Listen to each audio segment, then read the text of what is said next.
So I'm here to demo BugBot. BugBot's like, I mean, it was built as like a bug issue tracker bot. Like, if you ever encountered like a bug and had like file a bug report, it can be like frustrating having to go through like different like web forms that all like request different like information, and like you're already kind of frustrated because you just encountered a bug and you want to keep on working. So this is a great like place where you can insert a conversational interface so that it feels like you're talking to a human, because it's easy to talk to people about like what problems you're having, and it's hard to talk to web forms about, I mean, like exactly what issue you're facing. So BugBot's made to try and alleviate that problem, to have a bot talk to users and then collect information about the problem and file the appropriate bug report. And so while BugBot can help people report, view, comment on bugs, the purpose of this like specific demo is to show that it's not hard to make like an AI bot today that seems like reasonably human. A lot of bot developers might like hear AI and think like, oh, a lot of configuration, a lot of testing, and there is some aspect to that. But I mean, this is you'll see like throughout. I mean, it's very possible for anyone to just go right now and make like a similar AI bot that seems human and like talks like a person. So just gonna get started. Connect on Cisco Spark.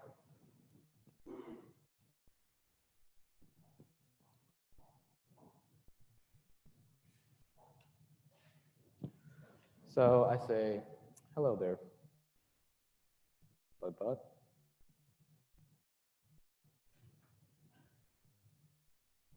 Good day. So I'm just gonna let her introduce herself. What can you do for me? You know, it gives a very like general help. I mean, you see this a lot in just general bots, just / commands, what commands are available. But there's a very important note at the bottom that this she can actually understand like English language, even though she's a very specific and very small bot that's only meant to handle like specific problems.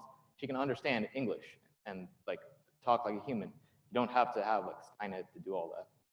So I'm just gonna go ahead and like model like a sample user having a problem and then talking to BugBot and have how BugBot resolves that. Okay then. I want to report a bug that's very important to me. So I can't turn my computer on. Okay, describe the bug you're facing. Just can't. The screen is black.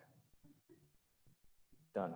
You can see the multi-line stuff like that is supported, even though like Cisco Spark doesn't necessarily support like multi-line messages and stuff like directly. There are always ways to get around that in conversational platforms.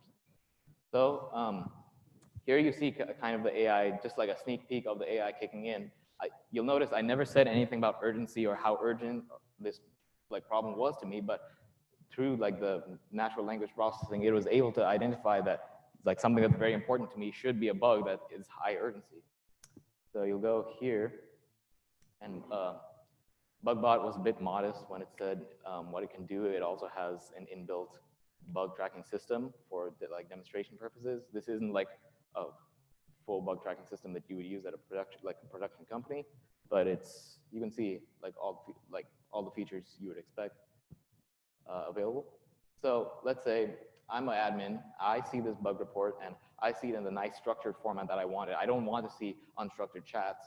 So BugBot puts it in the structure that it's like the administrators and developers want it in. And let's say I'm the admin. I have a workaround. Oops. Press the power button.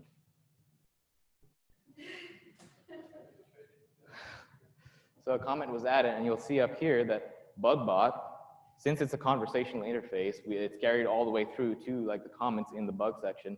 Like the web platform that supported the bug tracker didn't have like a chat system inbuilt, but because a conversational front end was added, you can talk to like the admins as if you're chatting with them. So it's like, wow, thanks. Oops. that worked. And you'll see I never, as the user, I never left the conversational platform, and this is very much like chatting with your friends. And you'll see back here that it's been added. So for like other people later on, like searching on the internet, can also see what happened in the nice structured format that people expected. So there are multiple things going on here. I mean, first, hopefully you saw how like this is a very simple, like almost human conversation from my end, and BugBot was able to bridge the gap between like unstructured and like relatively structured data, so that I as a user don't have to deal with structuring it myself. And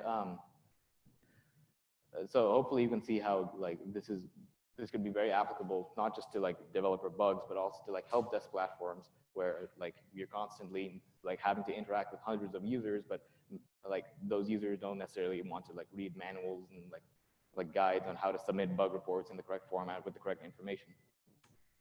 And now on to a bit like of the more showing off the AI section of it. You can see like how I just typed English sentences and not commands, and it was still able to understand what I was saying. But we can take this a bit further. I want to report a pretty urgent bug. I like need help.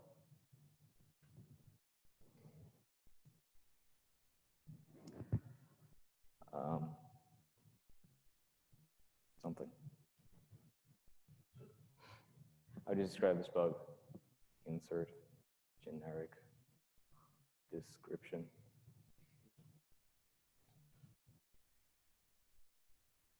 Filing a medium urgency bug report, you can see again that like pretty urgent got translated to medium urgency.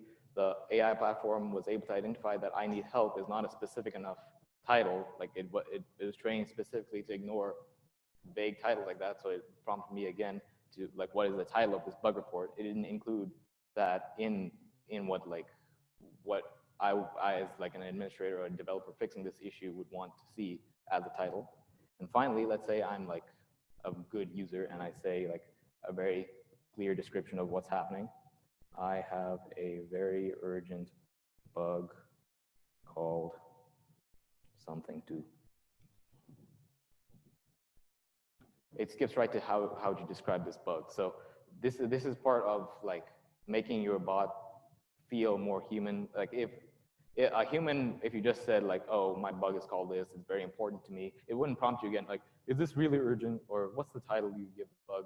So to have like a conversational interface and make it seem like, make your like standard conversational interface seem more like appealing and engaging to users, you should have multiple entry points into the conversation. So describe this bug, description to. Finally, maybe you've noticed, maybe you haven't, throughout the conversation, before it used to, I think before it said submitting a bug report, sending in a high urgency bug report. Now it says filing a high urgency bug report. This is one of the like features of BugBot that's kind of like subtle, but it also does help to contribute to the human factor of it. It doesn't just generate the same response for the same set of actions. It randomizes like the actions. It randomizes the text it gives back, because normal humans, when you talk to a person, they don't give the same mechanical response back every single time.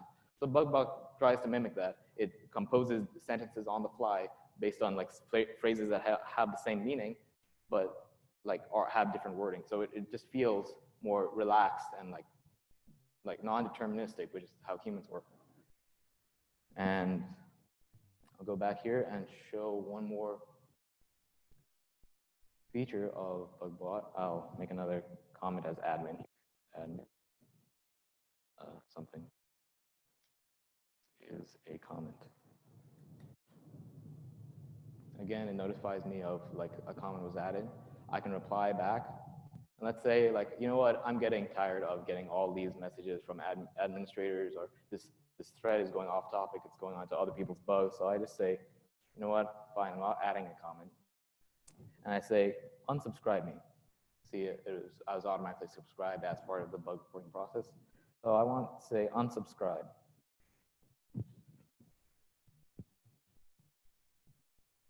And you can see how BugBot keeps context alive for like a long period of time.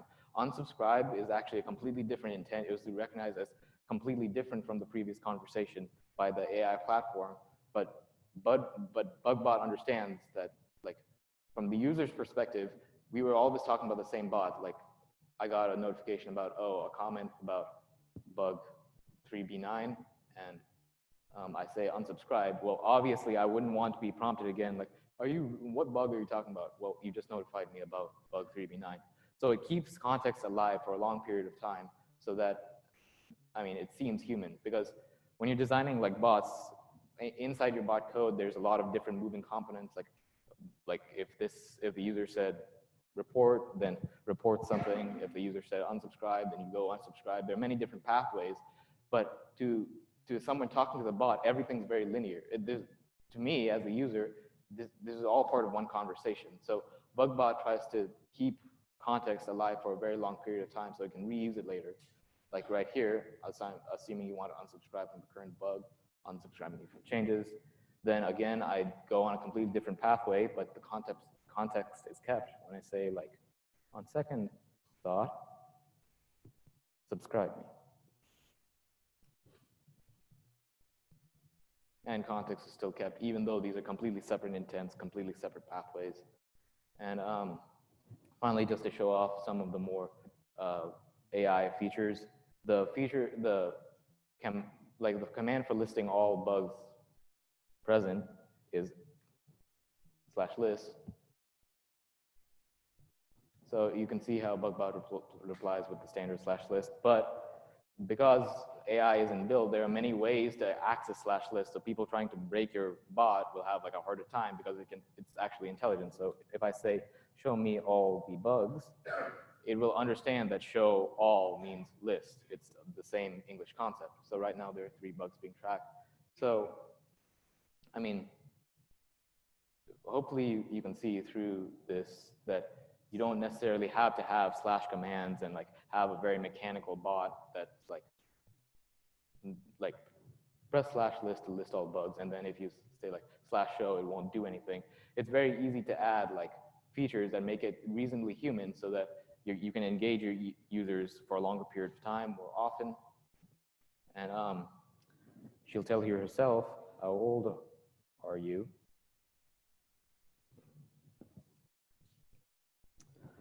This bot was made over the course of the week, so it's definitely possible, and that's what this bot is meant to show. It's definitely possible to make something that seems like realistic in a short amount of time, given the modern tools available like API.ai and Botkit and all the other like glitch and stuff, just stuff to help you rapidly develop something that's, I mean, appealing and modern. And finally, just as a little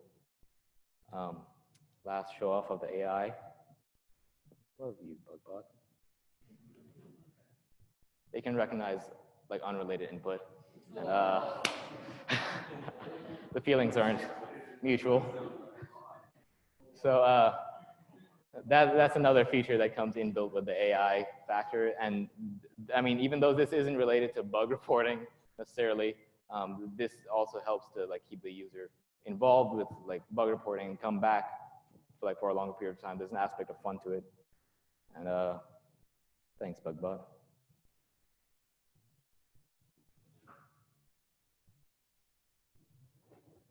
So that's it for BugBot. I'm just going to talk about the tech stack a little bit that helped me develop all of this like in under a week.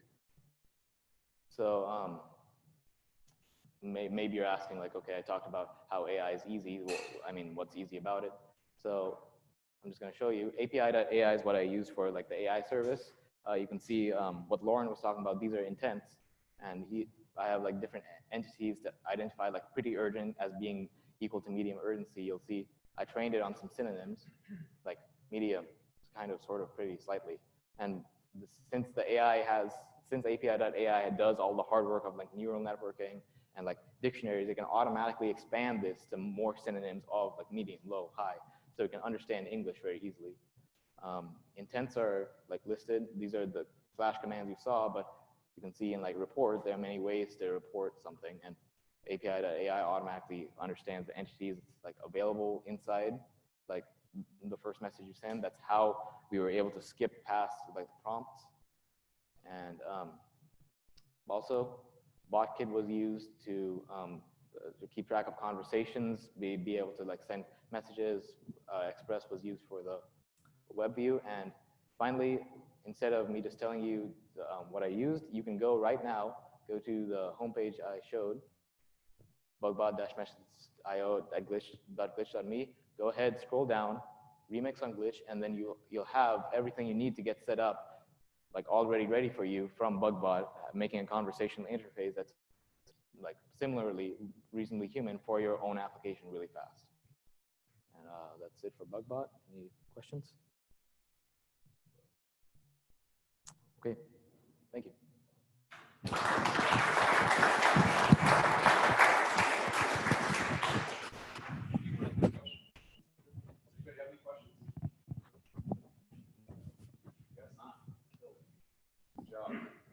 I'm impressed by what you built here.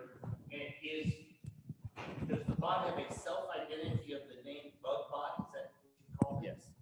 I mean, it can respond to, like, if I say, I love you, not BugBot, then it'll also respond with, like, I like you too.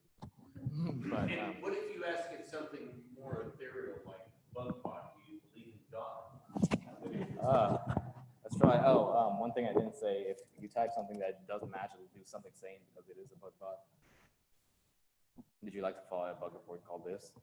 But let's see if the AI hits on, do you believe? Oops. Okay, believe. Nope. Do you believe in God?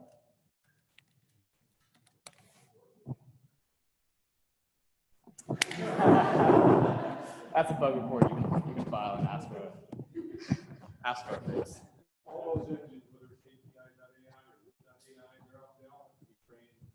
Just like building a foundation on any good business or building, you got to build a foundation. I'm sure if you program it to, to answer something like that, send back maybe a snarky. I've seen a lot of bots where they put this in there and give you a snarky answer. Definitely. I mean, it's all this training all the time. You can, while you're making like an AI platform like this, you can like see that someone asked, "Do you believe in God?" and like train for a response like that. Like, and it'll tell you yourself what it does. Oops. The real test on AI is how is your AI platform learning? So hey, I asked this a few times, it didn't answer. Tomorrow, it should know that I asked this, and as you said, you go in to the system and help update, whatever the negative response rate.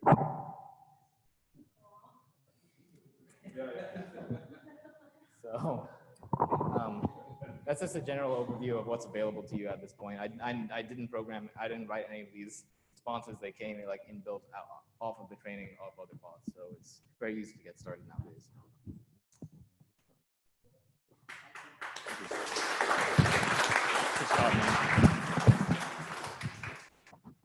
That was awesome. Arka's also a high school senior, which is like, yeah, get out of here, dude. I'm so impressed. That's amazing.